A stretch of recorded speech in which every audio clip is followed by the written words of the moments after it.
Welcome back. We are covering The Hobbit. This is part 19. The dwarves listened and shook their beards, for they knew that they must soon venture into that forest, and that after the mountains it was the worst of the perils they had to pass before they came to the dragon's stronghold. When the dinner was over, they began to tell tales of their own, but Bjorn seemed to be growing drowsy, and paid little heed to them.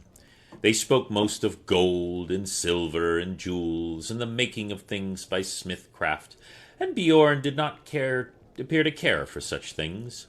There were no things of gold or silver in his hall, save a few knives were made of metal at all. They sat long at his table with their wood drinking bowls filled with mead. The dark came on outside, and the fires in the middle of the hall were built with fresh logs, and the torches were put out, and they sat in the light of the dancing flames, with the pillars of the house standing tall behind them, and the dark at the top like trees of the forest. Whether it was magic or not, it seemed to Bilbo that he heard a sound, like wind in the branches stirring in the rafters, and the hoot of owls. Soon he began to nod with sleep, and the voices grow far away, until he woke with a start. The great door had creaked and slammed. Bjorn was gone. The dwarves were sitting cross-legged on the floor around the fire. Presently they began to sing. Some of the verses were like this. There were many more, and they were singing them for a long while.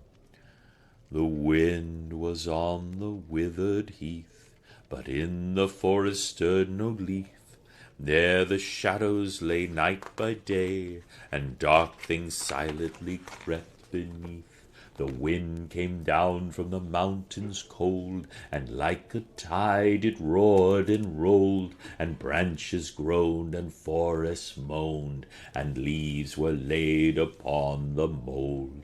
The wind went on from west to east, and all the movement in the forest ceased, but shrill and harsh across the marsh it whistled, voices were released. The grasses hissed, their tassels bent, the reeds were rattling, on it went, o'er shaken pool under heavens cool, where racing clouds were torn and rent.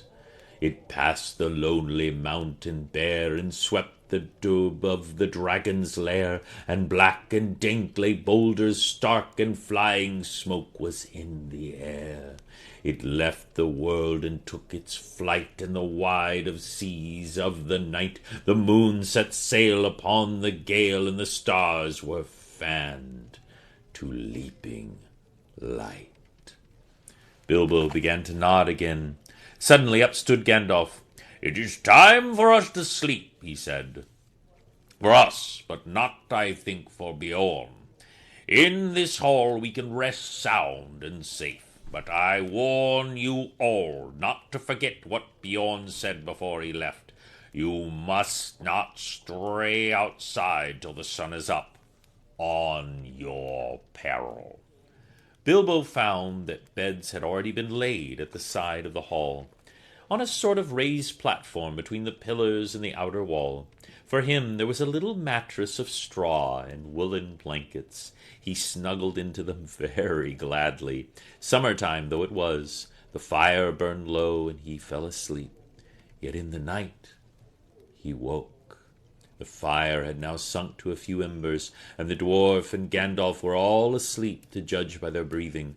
A splash of white on the floor came from the high moon, which was peering down through the smoke hole in the roof. There was a growling sound outside, and a noise of some great animal snuffling at the door.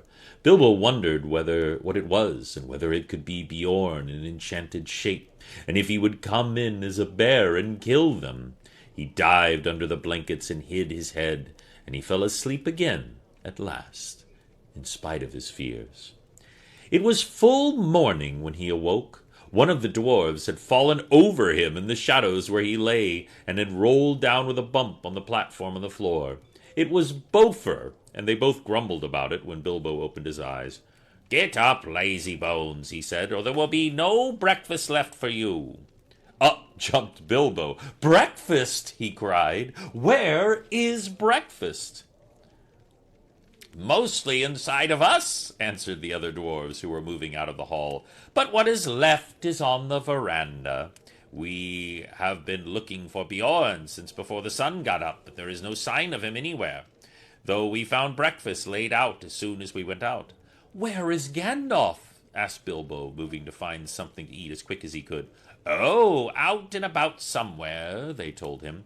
But he saw no sign of the wizard all that day and until evening. Just before sunset he walked into the hall, where the Hobbit and the dwarves were having supper, waited on by Bjorn's wonderful animals, as they had been all day. Of Bjorn they had seen or heard nothing since the night before, and they were getting puzzled. "Where is our host, and where have you been all day?" they all cried. "One question at a time, and none till after supper. I haven't had a bite since breakfast." At last Gandalf pushed away his plate and jug. He had eaten 2 whole loaves with masses of butter and bread and honey and clotted cream, and drunk at least a quart of mead, and he took out his pipe. "I will answer the second question first," he said, "but bless me, this is a splendid place for smoke rings." Indeed, for a long time they could get nothing out more of him, as he was so busy sending smoke rings dodging around the pillars of the hall, changing into all sorts of different shapes and colors, and setting them chasing one another out the hole in the roof. They must have looked very queer from outside, popping out in the air one after the other, green, blue, red, silvery gray, yellow, white, big ones, little ones dodging through the big ones and joining into figure eights, and going off like a flock of birds into the distance. "I have been picking out bear tracks," he said at last. "There must have been regular bears meeting outside here last night. As soon as I saw Bjorn, could not have made them all. There were far too many of them, and there were many sizes too. I would say there were little bears, large bears, ordinary bears, and gigantic big bears, all dancing outside from dark to nearly dawn. They came from nearly every direction, except from the west over the river, from the mountains. In that direction only one set of footprints led. None coming, only going away from here. I followed these as far as the Carrack. There they disappeared into the river, but the water was too deep and strong beyond the rock for me to cross. It is easy enough, as you remember, to get from the bank of the Carrack by the ford, but on the other side of the cliff, standing up from a swirling channel, I had to walk for miles before I found a place where the river was wide and shallow enough for me to wade and swim, and then miles again to pick up the tracks again. By this time it was too late for me to follow them far. They went straight off into the direction of the pine woods and the east side of the misty mountains, where we had our pleasant little party with the wargs the night before. And now I think I have answered your first question, too," ended Gandalf as he sat for a long while silent.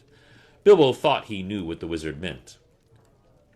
"What shall we do?" he cried. "If he leads all the wargs and goblins down here, we shall all be caught and killed. I thought you said he was not a friend of theirs."